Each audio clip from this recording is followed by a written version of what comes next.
my presentation was looking at some of the key trends that we at EFT have been following throughout the year this year. And the two biggest trends that we saw were digitalization and customer-centricity. So I was basically looking at why those have come up in particular this year, as well as some of the other trends that we've kind of got our eyes on beyond that. So things like blockchain, automation, and chatbots, and why those three in particular are becoming on trend for next year. Blockchain is quite interesting because last year, year before, it's been something that's kind of on people's radars, but no one's really engaging with it. This year we found that most companies, over 50% basically, are now engaging with the technology. One of the key things with blockchain is that there's public ones, there's private ones, and for a public one to work, which is perhaps one of the most effective ways for it to work, which is given that it's going to be used for data transmission and interchange between companies, is that adoption needs to increase for all the companies to want to buy into it, basically. The fact is that it's kind of a useless technology if you've got it and none of your partners do. So the fact that the majority of companies are at least looking at it suggests that we're probably only a couple years away now from having this technology take off in the industry. So at EFT we did a survey at the end of last year that suggested that next to no one was looking at it as a technology.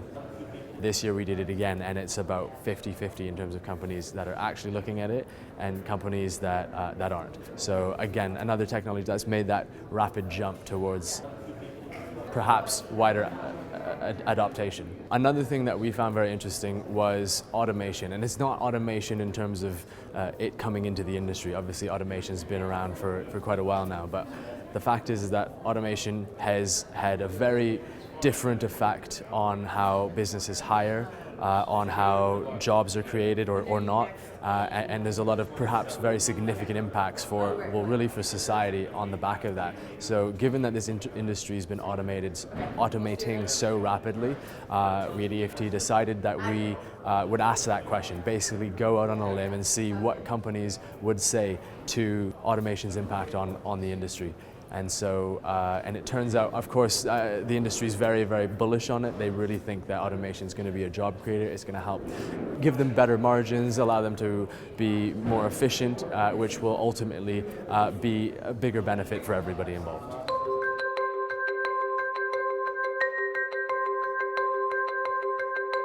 Events like this help the industry because they bring all of the key decision makers together.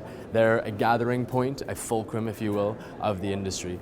It's an amazing opportunity to tackle all of those questions that you might have that are nagging you throughout the year.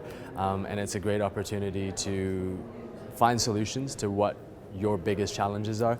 My presentation earlier today was what keeps you up at night, and that's really it. This event is about answering that for the whole industry. This year has been particularly successful on that front. We put together an amazing agenda where we've had some really, really, really impactful speakers that are changing the face of the industry. And so given the current situation of the industry, we've hit record numbers in terms of attendees just because they're here to find out all of these questions to their business. How are they going to survive over the next few years? How are they going to be successful, basically? Sarah Reynolds and Danielle Horsnell have done a really great job putting together this year's event. They've engaged with more top decision makers than we've done in any years past. We started work on this event only about a month and a half after last year's event. So the lead times increased, and I mean, we're seeing the benefits today. It's amazing. For next year, it's going to be fascinating to see how the industry evolves. We're already looking to expand what we have here today.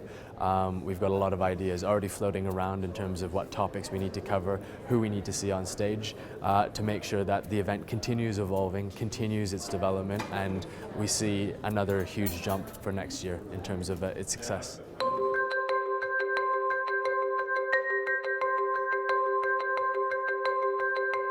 I think people next year are going to be talking about some of the same themes that they did this year, but there's going to be an evolution in the conversation. So digitalization, customer-centricity aren't going to go away, but new ideas, new ways of tackling both of those are going to come into play.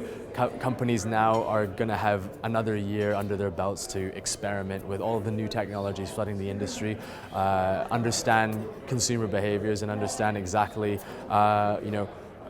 what makes people tick, and so it's going to be really fascinating to see what they're going to do with all of those opportunities.